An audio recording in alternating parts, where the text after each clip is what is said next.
Hi, BMCC community. My name is Neda Hajizadeh, and I am the director of the Counseling Center. Good morning. My name is Amy Ojerholm, and I am the clinical coordinator at the Counseling Center. Hello, I'm Precious Sellars-Mulhern, and I'm a faculty counselor in the Counseling Center. Today, we are going to take about 25-30 minutes of your time to talk about coping in the remote world. So the session today is going to be in two parts. The first part will be speaking about the remote world and how it has affected our students. And we're going to talk about detecting student distress in the remote world, signs to look out for, specific challenges in the online format, and of course also provide some tips. And then in the second part, it's going to be all about you. We're going to talk about detecting distress in yourself, how to figure out something's going on within your body, within yourself, and then how to honor the things that you need, and of course, engage in healthy and effective self-care. Before we get started, I want you just to take a few minutes to ask, or 1 minute really, to ask yourself this question. Do you feel like the stress level that you're experiencing on a daily basis, on average today, is different than the stress level that you experience on a daily basis prior to the pandemic? Most people would say yes, because the level of distress that we are experiencing on a day-to-day basis is higher nationally. We have all experienced what I call, what many people call a collective trauma, which is an experience that we've all experienced, which was traumatic. Obviously, we have a variety of ways of processing it and dealing with it, but it is a collective trauma. The national rate of anxiety is up. So it's not just you. So if you're feeling more anxious than you normally do, it's not just you. We are in survival mode, and we may continue to be in survival mode until we know exactly what's next. And then, of course, we're dealing with COVID fatigue. I don't think I need to go into too much detail about what that means, but I just want to validate these four experiences that we're having. Then I want to talk a little bit about the difference between stress and distress. As you see on the bell curves, a certain level of stress is important. We need to feel a little bit stressed in order to be productive, right? You can't be too laid back. If you're too laid back, then you're not really getting anything done. But then there comes a moment in the bell curve where your stress level becomes too much and things start to feel overwhelming. You start to feel exhausted, you have anxiety, panic attacks, you have irritable, you get angry, and then it can lead potentially to a breakdown. So this is an important thing to think about. So if a student reaches out to you and says, this is all so hard for me, I can't do it, there is a certain amount of difficulty and challenge that you obviously want your student to be experiencing in order to gain and to learn. But you need to decipher, really the student needs to decipher whether this is regular stress that's helping them be productive, or if it's moving into distress where they become debilitated and they find themselves paralyzed and overwhelmed, and that's when they're in distress. Okay? So I'm going to speak a little bit about the usual signs of student distress, and then I'm going to contrast that with trying to detect student distress in a virtual world. The basic idea, which I'm sure everyone already knows, is that we're looking most closely in changes in the student over time. In terms of appearance, it's easiest to notice changes in things like grooming, weight, and alertness. In terms of behavior, the obvious signs of distress like crying, yelling, being hostile or rude are the easiest to notice. But then, of course, we usually also notice content in students' writing, like hopelessness or references to suicide or references to violence. Those are sort of the overt, in-your-face signs of distress. However, in the virtual world, we're depending on our cameras, and it's still possible to pick up on signs of student distress, but we have to look a little bit more closely. Which is a lot of effort when you have a classroom of 25 or 30 students staring at you on Zoom. The things that we can notice if students turn their cameras on would be turning off a camera that was previously on. That would suggest that the student wasn't doing well that day. If you see the student interacting with family on screen, that suggests that the student is stressed because their family isn't able, for whatever reason, to let them have that time to focus on their class. If the student looks more disheveled than usual, of course, we all have our COVID hairdos and our COVID beards growing out, but if people look less groomed than usual, that would suggest something was going on. And then if a student is in the class with their camera on, but they're not looking at the camera or they seem spaced out, that would be a sign that something was going wrong, if that was a change in their behavior. Now, if the student doesn't have their camera on, things get more tricky. And we all are sort of juggling that knowledge that sometimes students have their camera off for a good reason, and we don't want to disrespect that and dissuade them from participating. But without the camera, there's still ways, one of which is when the students email us reporting distress directly. Of course, they've always emailed us when they're not doing well, but now it's probably even more important to pay attention to those emails as soon as you can. If students send you an email that sounds angry or irritable, that's a time to respond to that email, although you might want to wait until you're not so angry at receiving the email before you do respond. If a student doesn't respond to emails or voicemail messages that you've sent them, that's a sign of concern. If the student doesn't show up for class after coming regularly, that would be a change that we would want to pay attention to. If the student used to participate and suddenly they aren't doing that anymore, that would be a reason to check in with them. And finally, if they aren't handing in their assignments or their assignments are done poorly, it would be worth it to check in. Also, there are probably other ways that you can notice student distress that I haven't included here. And certainly it's up to the person who's on the ground or on the camera in this case to take advantage of what they're sensing and picking up. So once we notice that a student is in distress, this is going to be a tip sheet that you'll receive as a handout along with this video. But there are 6 tips that we want to share for helping students who are in distress. One of the most powerful things that we can all do is validate students' painful situation, their painful feelings, and how frustrated they must be. Validation goes a huge distance in making people feel listened to and heard and understood.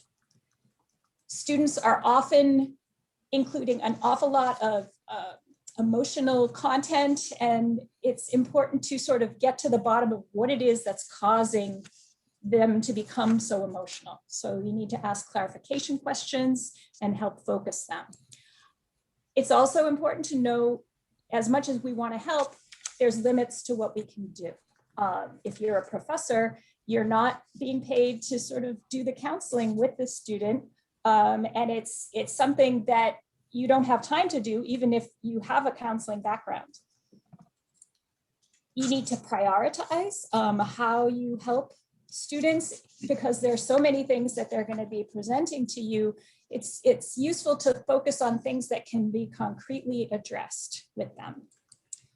And then we all work at BMCC, so it's very important to take advantage of the vast number of resources that are available here. You do not have to solve the problem of the students alone. Finally, as I mentioned before, check in with what's happening for you before you try to help, because if a student shot off an angry email and you're having a reaction, a strong reaction to that, it would make it difficult for you to draft a response that wasn't going to lead to a power struggle or lead the student to shut off completely. So noticing where you're at when you're trying to help is very, very useful and important. So to sum up what Amy just spoke about, I want you to remember, don't work harder than the student. I had a supervisor tell me once that when you are working harder than the person that you're trying to help, something's off. So if you catch yourself working harder than you recognize that the student is working, you need to pause for a second, right? The goal here is to empathize with the student, encourage the student, and most importantly, to empower the student. So don't do it for them. Let them know the resources are available to them and give them that agency that they can kind of take care of. Something to always remember is to stay focused on all the options. Resist the pull to rehash their emotional crisis. It's very easy to do. Us as counselors who have been trained not to do it end up doing it every once in a while. So this is something that's, I want to validate, it's very, very hard, but it's also important for you to remember not to get pulled into the story, right? You have to set and maintain and inform students of your boundaries. This is very, very important, I believe, for your own self-care and mental health, as well as that of the students in terms of what they should expect, right? Set the boundary. Say that emails or phone calls will not be responded to after a certain time. If an emergency comes up, there are always other options for the student, which we will talk about in a second. So set that boundary and let the student know. It's a process. Overall, most incidents of distress cannot be resolved after a few interactions, okay? These are kind of sometimes long-term issues that one interaction, you may not be able to make the student happier. You may not even be able to make the student feel less distressed. What you're doing is listening to the student, holding the student for a little bit, and referring the student to where it is that they need to go, okay? But give yourself permission not to solve the problem. So how do you refer? So let's say a student needs to connect to mental health. I'm hoping most of you know this, but just in case, we have this over here. The student can email us, or the student can also go directly to our website where there is a link that they click on to a form that they fill out and let us know what time they're available for us to interact with them. It's really important for everybody to know that the first interaction that a student has with the counseling center will be done on the phone, and it is about only 15 to 20 minutes, so they don't have to carve out an entire hour of their day. They can literally speak to us in that moment between the hours of 9 to 5, if we're available and they're available, to talk about what it is that they need. How can I get a student connected to the counseling center? Let's say a student doesn't follow up with what you're asking them to do, and they need a little bit more of a push, or you want to help them a little bit more. We're not going to be able to just reach out to your student. That is something that we don't do. So you can email us as an introduction. So it mimics the walking the student over to the counseling center that you used to do back in the ancient times when we were in person. So you can email us and say, I'm introducing the counseling center to the services, and then what will happen is we will reach out to that student outside of your email. I'm worried about the student. What now? Let the student know that you're concerned. This is something that I say over and over again because you are often surprised with what a little bit of concern can do. To say to the student, I'm concerned, something's off, I'm noticing something's weird. I don't mean to pry, I don't mean to whatever, but I do notice that something's going on and I'm concerned. Please remember that these resources are available to you. Remind the students of all the different resources at BMCC. Again, you are not the only person that can help them. There are a variety of resources for them. You can also always send me an email. If you are questioning, how do I write an email, or what should I say to the student, please feel free to email me or give me a call, and I will try to walk you through the situation. Obviously, if there is an emergency, even before calling me, sometimes it's also best to call 911, but we can talk about that later. All right, so free and confidential services to all our students. This is a new initiative that came from the CARES money that we are offering to all our students. They can text by using this. It's a Texas crisis line, which is important that students also remember. We're trying to advertise it, but please help us do that. All right, if you have any additional questions to anything that we spoke about today for the first half, please feel free to email me or email any one of us to answer these questions about how you can help students that are in distress. Okay, so now it's about you. I'm going to hand it over to Dr. Mulhern. She's going to talk about detecting and addressing distress in yourself. Now it's about thinking about what you're feeling and what's going on with you. And my go-to for any kind of stress response is to think about the power of my heart. And if you know me, you hear me say love in, love out. And this is why I go to that. The power of your heart. Scientists at the Institute of Heart Math in California have shown that feeling love, gratitude, and appreciation in your heart boosts your immune system, increases vital chemical production, increases physical vitality and vigor, reduces stress hormone levels, high blood pressure, anxiety, guilt, and burnout, and improves glucose regulation in diabetics. Feelings of love also create a higher degree of harmony in the rhythm of your heart. Heart math has shown that the magnetic field of the heart is 5,000 times more powerful than the magnetic field of the brain and reaches out several feet from our bodies. This just confirms the fact that we are all connected, especially when we're sending out love energy to one another. We know that stress affects people physically, mentally, and emotionally. And according to the American Institute of Stress, up to 90% of all health problems are related to stress. So what can we do about it? Heart Math offers the quick coherence technique, which comes in three steps. Step one is to focus your attention on the area of the heart, the area surrounding the heart. Step two is focus breathing, to imagine that as you're breathing in, air is entering your body through your heart and going back out through the heart. And step three, heart focused feelings, so that you're feeling or remembering something that makes you feel good. So calming thoughts, conscious breathing leads to a calm, happy heart. And a calm, happy heart leads to smooth, rhythmic heart rhythms, which allows the prefrontal lobe cortex to function properly. It allows you to think more clearly. It allows you to problem solve more easily. So that's the purpose of calming the heart, so that the brain will function better. So how are you coping?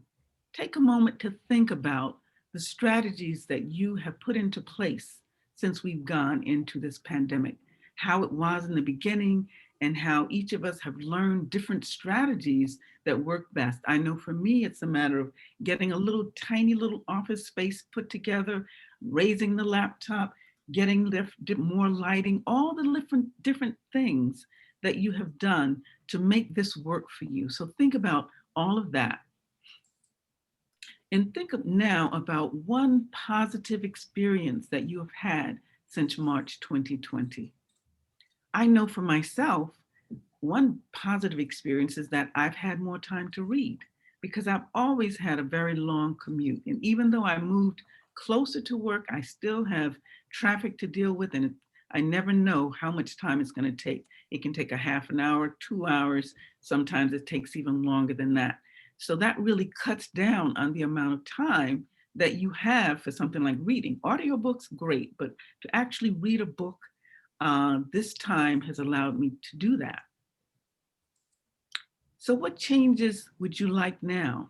Because we still aren't clear of this pandemic just yet. We're approaching some kind of clarity. The vaccinations are going to help, as long as we can stay the course and continue to wear the mask, continue to keep some distance, continue to take good care of ourselves so that we keep our immune system strong, so that as we experience the different viruses, our bodies can fight it off better.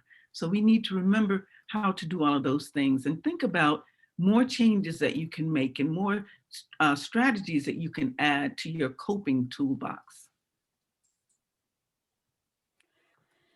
So, in terms of what's in your coping toolbox, we have some tips that we would like to share with you. And along with this clip, we're also sending 2 handouts that you will have that you can kind of print out and put on the side of you as when you start to feel not being grounded. The first thing is to remember the good things. It might feel simple, but it is very important. So gratitude goes a long way. The research has shown that really reminding yourself or asking yourself, what is it that I'm grateful for every day, will kind of help lift spirits a little bit. So what I say to people actually is, before you go to sleep at night, write down one thing that you were proud of, one thing that you did well, one thing that you are excited about, because usually right before we go to sleep, what comes into our heads? All the things that we didn't do right, all the things that we still have left to do. So that's when the anxious brain really turns on as you're trying to sleep. So counter that by reminding yourself of the good things. It's okay to not feel okay. I know it's a funny thing to hear, but I hope that you tell yourself that, and you tell your loved ones that, and sometimes you can also tell your students that, right? It's all right. You know, life is not great all the time. And right now we are going through a traumatic phase that hopefully will someday be over. But right now it feels uneasy, and that's okay. All right. Take a media break. This is something that was really underlined for me after the attack on the Capitol in January, that you have to remove yourself from what the media is throwing at you, right? Because it's increasing your heart rate and it is not doing you much good. So step away from it sometimes when it starts to become too much, right? When it increases your stress level and you move into distress. Lean on someone and laugh. Those who know me know that I find a lot of power in laughter. There is something really great about just being able to giggle. It reminds you that there is something still inside of you that's happy and light. So, you know, either be with a friend to help you laugh or watch something that helps you laugh. Regain control. People who know me also know that I'm always talking about this, right? Focus on the things that you can control instead of all the things out there that you can't, particularly right now in the pandemic. We cannot control. Is everyone going to get vaccinated? Is this vaccine actually going to work? Am I going to go back to work or not? Who's going to tell me? You know, all of these things we don't know the answers to, but what do we know the answers to, and what can we control? Those are the things that I want you to focus on, right? You can control what you do on a day-to-day basis. Stand up, go outside, phone a friend. Those are the things that you're in control of, okay? And then remember your basic needs, right? Everybody knows this, but everybody needs to be reminded of this, that a good night's sleep goes a long way. If you sleep well, the day ahead is much better than if you don't sleep well, okay?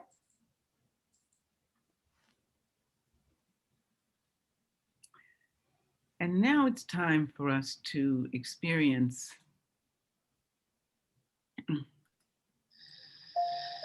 an opportunity to just let go of some of the stress that you've been feeling and to allow yourself to experience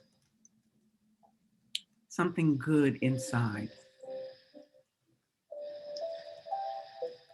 So I would like for you to just assume a regal position with your back straight, your feet flat on the floor, and your hands and arms resting gently on your lap. Imagine that as you take in a slow, deep breath, it is entering your body through your heart, taking loving, purifying energy to every cell. And as you exhale, your love energy is going back out into the world through your heart, expanding the circle of love. Love in, love out. Love in, love out. Love in,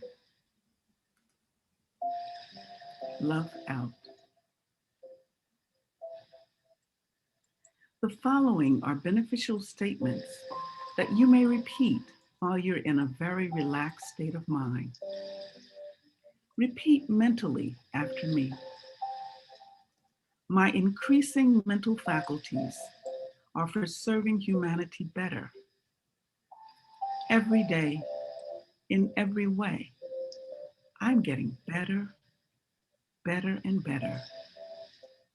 Positive thoughts bring me benefits and advantages that I desire. I have full control and complete dominion over my sensing faculties at this level of the mind and any other level, including the outer conscious level. And this is so. I will always nurture a healthy mind and immune system. Imagine yourself preparing for your next class with students. See yourself sitting before your Zoom screen, welcoming the students in your class. Imagine your students coming to class prepared and participating in the class discussion. See them thinking and asking questions that challenge and expand everyone's understanding. See them feeling good about their ability to contribute to the class. And see yourself validating their contributions and challenging them to dig deeper into the subject matter. See them submitting well-written papers and projects and performing very well on exams. I will be quiet for a moment while you enjoy that wonderful possibility.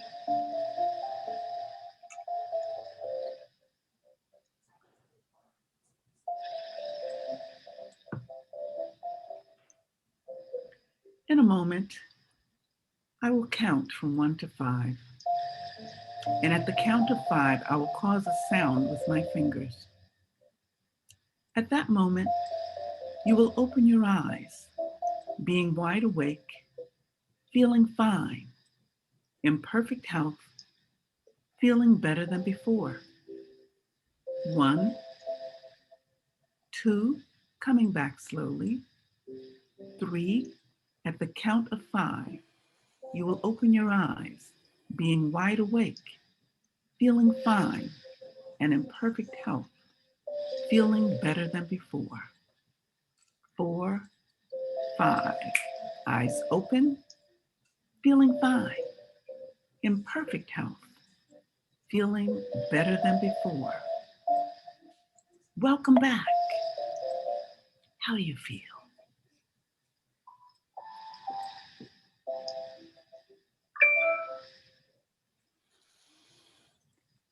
All right. Thank you so much. Go ahead.